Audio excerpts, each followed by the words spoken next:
एक कहावत है कि कभी कभी जो गड्ढा आप दूसरों के लिए खोदते हैं, कई बार आप उसमें खुद भी गिर जाते हैं। यही हुआ है सौराष्ट्र की टीम के साथ ईरानी कप के फाइनल में, जहां पर रेस्ट ऑफ इंडिया के खिलाफ उन्होंने अपनी घरेलू कंडीशंस का फायदा उठाने के लिए एक रैंक टर्नर बनाया था।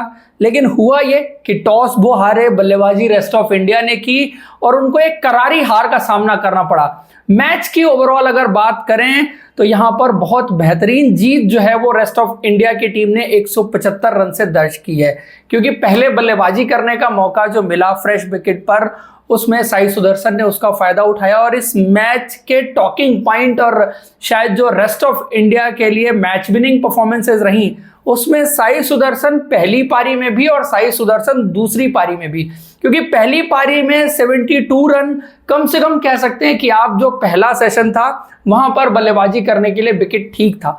लेकिन उसके बाद जैसे जैसे मैच आगे जाता गया, टर्न बढ़ता गया, लेकिन जो 43 रन उन्होंने दूसरी पारी में बनाए वो और भी ज्यादा वैल्यूएबल हो जाते हैं। और इनके बारे में आप एक चीज देख रहे हैं कि जो फॉर्म इनकी रही है, कंसिस्टेंसी इनकी रही है और जो खेल है ना, ये बड़ा एलिगेंट बल्लेबाज नजर आता है। और एलिगेंट से ज्यादा आप कहेंगे कि इफेक्टिव भी है। हर जगह रन बना रहे हैं जहां इनको अपॉर्चुनिटी मिल रही है। खेलने के तरीके की बात करेंगे तो जो मैं एलिगेंट की बात कर रहा हूं कि ना, बड़ा क्लोज टू द बॉडी खेलते हैं। शायद उतना ज्यादा स्ट्रेच नहीं करते, उतना ज्यादा आगे नहीं जाते, दूर नहीं जाते, लेकिन क्लोज टू द बॉडी जो खेलते हैं, छोटी टोंग निकाल करके, देखने में बड़ा मजा आता है। जिस तरह से ये ऑफ साइड के शॉट्स लगाते हैं, लेग साइड में जो पिकअप शॉट जिस तरह से लगाते हैं, तो बड़े स्पेशल बल्लेबाज ओवरऑल नजर आते हैं। चाहे वो इन टर्म्स ऑफ परफॉर्मेंसेस बात की जाए और चाहे वो जिस तरह से वो दिखते हैं खेलते हुए, बेसिक चीजें गेम में ठीक रखने की बात, फ्रंट फुट पर भी बहुत अच्छा खेलते हैं, बैक फुट पर भी बहुत अच्छा खेलते हैं। तो बहुत बार इनको खेलते हुए देखा था तो बड़ी शॉर्ट बैट लिफ्ट के साथ खेल रहे थे, लेकिन धीरे धीरे करके शायद T20 क्रिकेट और जैसे खेलते जा रहे हैं। आईपीएल में भी आपने देखा कि एक पारी में स्टक कर गए थे, लेकिन उसके बाद आके आईपीएल फाइनल में इन्होंने जिस तरह की पारी खेली, तो एक प्रोग्रेशन भी इनके गेम में बाय द टाइम देखने को मिल रहा है। और हर सीरीज के साथ, मैच के साथ आप इस बल्लेबाज की बल्लेबाजी में बेटरमेंट देखते हुए चले जा रहे हैं। यहां पर जो उन्होंने रन्स किए हैं ये इस टूर्नामेंट में, चाहे 72 रन पहली पारी की हो और दूसरी पारी के 43 रन, मुझे लगता है कि बहुत वैल्यूएबल रन हैं। और ये रन आपको एज अ प्लेयर जो है वो फिर आगे चल के हाईली रेट करने के लिए बहुत ज्यादा कंट्रीब्यूट करते हैं। उसके अलावा अगर आप बात करेंगे जो परफॉर्मेंस रही है रेस्ट ऑफ इंडिया के लिए मैच विनिंग, उसमें सौरभ कुमार ने 10 विकेट निकाले हैं। ये भी बड़े सीजन कैंपेनर है। और कई बार होता है कि कुछ खिलाड़ी ना बड़े अंडररेटेड होते हैं, उनके बारे में बात नहीं होती। हर सीजन परफॉर्म करते हैं, हर जगह वो जो है वो आपको परफॉर्म करके देते हैं। चाहे वो यूपी के लिए खेलें, चाहे वो सेंट्रल जोन के लिए खेलें, चाहे अभी वो रेस्ट ऑफ इंडिया के लिए खेल रहे हैं। एक बार इनको बांग्लादेश दौरे पर इंडिया की टीम में भी सिलेक्शन इनका हुआ था, लेकिन अनफॉर्चुनेटली अब तक इनको इंडिया खेलने का मौका नहीं मिला। लेकिन इन्होंने बहुत विकेट यूपी के लिए निकाले हैं, अपनी जिस भी टीम के लिए खेलते हैं उसके लिए निकाले हैं। बेहतरीन लेफ्ट आर्म स्पिनर हैं, बट समहाउ इंडियन क्रिकेट अभी ऐसी जगह पर खड़ा है कि उनके लिए जगह नहीं बना पा रहा। दिलीप ट्रॉफी में भी एक मैच हुआ था जिसमें उन्होंने शायद 11 विकेट लिए थे और सेंट्रल जोन की टीम को वो मैच जिताया था। तो ये ऐसी परफॉर्मेंसेस जो 5 विकेट 10 विकेट वाली परफॉर्मेंसेस हैं इन अ मैच, वो भी इनकी तरफ से आपको बार बार आती हुई दिख रही हैं। पुश तो जरूर कर रहे हैं, लेकिन अब वही बात है कि इस एज पर आ गए हैं तो कई बार सेलेक्टर्स को लगता है कि हमें अश्विन और जडेजा के बाद युवा स्पिनर्स की तरफ देखना चाहिए। लेकिन जरूर जैसे बांग्लादेश दौरे पर उनको देखा गया था, तो कुछ ना कुछ अपॉर्चुनिटी ऐसे खिलाड़ियों के लिए भी बननी चाहिए जो डोमेस्टिक क्रिकेट में अगेन एंड अगेन आके परफॉर्म करते हैं। हर मौके पर जो भी अपॉर्चुनिटी उनको मिलती है, देखिए खिलाड़ी के हाथ में वही है कि परफॉर्म करना, और परफॉर्म अगर कोई खिलाड़ी कर रहा है तो फिर आपको उसके लिए जगह जरूर बनानी चाहिए। ये जरूर पास में हुआ है कि खिलाड़ियों ने बहुत विकेट लिए, बहुत रन बनाए, लेकिन इंडियन टीम में जगह नहीं बन पाई। लेकिन आज के दौर में कंसिस्टेंसी मेंटेन करना, हर बड़े ओकेजन पर परफॉर्म करना, कंसीडरिंग जिस तरह का प्रेशर प्लेयर्स के ऊपर रहता है, तो उनकी परफॉर्मेंस को वैल्यू जरूर किया जाना चाहिए। स्किल सेट वाइज और बाकी चीजें जो कहेंगे कि आप जिस तरह से एक आइडियल लेफ्ट आर्म स्पिनर की बात करते हैं, वही सारी चीजें इसी कड़ी में आप शम्स मुलानी की भी बात कर सकते हैं। यहाँ पर वो भी खेल रहे थे, उनके खाते में बहुत ज्यादा विकेट नहीं आए, लेकिन उन्होंने भी अच्छी गेंदबाजी की। दूसरी पारी में उनके खाते में भी जो है वो आपको 3 विकेट देखने को मिले, और रणजी ट्रॉफी में उनका भी प्रदर्शन बहुत बेहतरीन रहता है। सौरभ ने बल्ले से भी यहाँ पर एक 30 ऑड रन की पारी खेली थी, तो इंपॉर्टेंट पारी थी।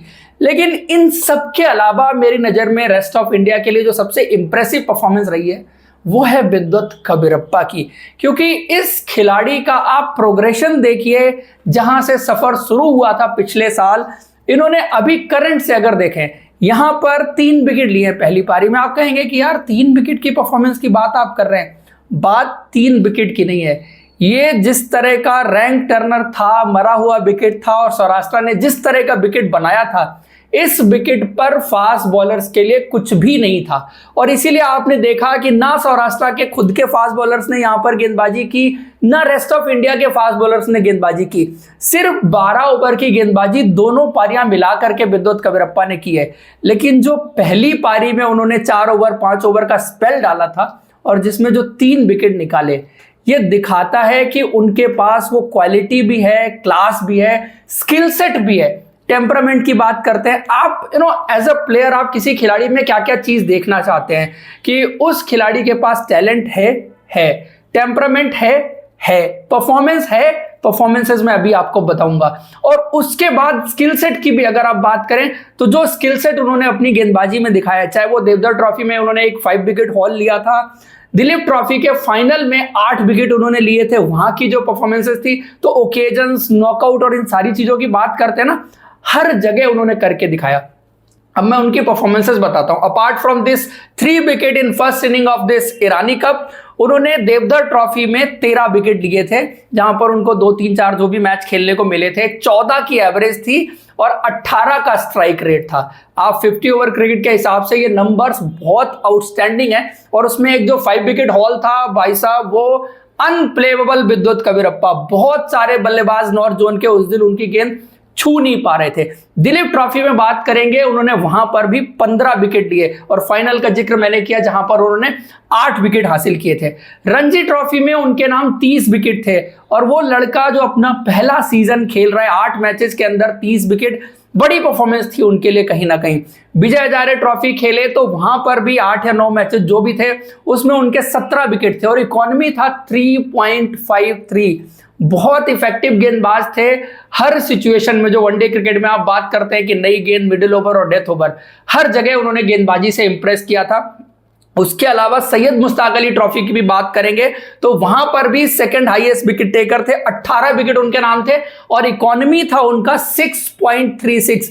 तो अब तक पिछले 1 साल में जो भी ट्रॉफीज इन्होंने खेली हैं, ऐसा कोई मैच नहीं और ऐसा कोई टूर्नामेंट नहीं जिसमें विद्वत कबीरप्पा ने अपनी छाप ना छोड़ी हो। 24 साल का ये युवा खिलाड़ी बहुत पोटेंशियल, परफॉर्मेंस और सारी चीजें अपने आप में बार बार दिखाता है। स्किल सेट की बात मैंने बहुत की है, जिस तरह से अपनी हाइट का इस्तेमाल करते हैं, गेंद को मूव कराने की काबिलियत है और आके डेक को जिस तरह से हिट करते हैं और ऑफ द विकेट गेंद जैसे मूव होती है। सो एक ऑलराउंड फास्ट बॉलर आप कह सकते हैं कि जो रेड बॉल क्रिकेट में भी परफॉर्म कर रहा है, व्हाइट बॉल क्रिकेट में, वनडे क्रिकेट हो या T20 क्रिकेट हो, गेम की तीनों सिचुएशन, नई गेंद, मिडिल ओवर और डेथ ओवर, हर जगह परफॉर्म करके दे रहा है। तो मेरे लिए बड़ी नोटिसेबल परफॉर्मेंस है, बिकॉज इस विकेट पर मैं किसी भी फास्ट बॉलर से ये एक्सपेक्ट नहीं कर रहा था वो इस तरह का स्पेल डालेगा जो विद्वत कबीरप्पा ने पहला स्पेल डाल के दिखाया है। उसके अलावा हारने वाली टीम में भी कुछ नोटिसेबल परफॉर्मेंसेस रही हैं, वो है पार्थ बूथ की परफॉर्मेंस। अच्छे लेफ्ट आर्म स्पिनर हैं, थोड़ा बहुत बल्लेबाजी भी करते हैं और सौराष्ट्र जिन स्पिनर्स पर डिपेंड कर रही थी उसमें से पार्थ बूथ एक थे, युवराज सिंह डोडिया, और उसके अलावा आप देखें जो तीसरे स्पिनर उनके धर्मेंद्र सिंह जडेजा, उनके दम पर ही सौराष्ट्र ने ये रैंक टर्नर बनाया था। लेकिन पार्थ बूथ ने तो बहुत अच्छा प्रदर्शन किया, 12 विकेट उनके नाम मैच में रहे, पहली पारी में 5 और दूसरी पारी में 7 विकेट। एक आउटस्टैंडिंग परफॉर्मेंस आप उनकी तरफ से कह सकते हैं। शायद बल्लेबाजों ने दगा दे दिया सौराष्ट्र की टीम को और इसीलिए मैं विद्वत कबीरप्पा की परफॉर्मेंस की बात कर रहा था। जब सौराष्ट्र ने पहली पारी खेली और टॉप 3 को जिस तरह से विद्वत कबीरप्पा ने आउट किया नई गेंद के साथ, उसने स्पिनर्स के लिए रेस्ट ऑफ इंडिया के काम आसान बनाया। वो बहुत इंपॉर्टेंट स्पेल था मैच के कॉन्टेक्स्ट में भी, और ऊपर से 3 विकेट गिराना और जिस तरह से गेंदबाजी उन्होंने की, सो जबरदस्त परफॉर्मेंस यहां पर उनकी तरफ से देखने को मिली है।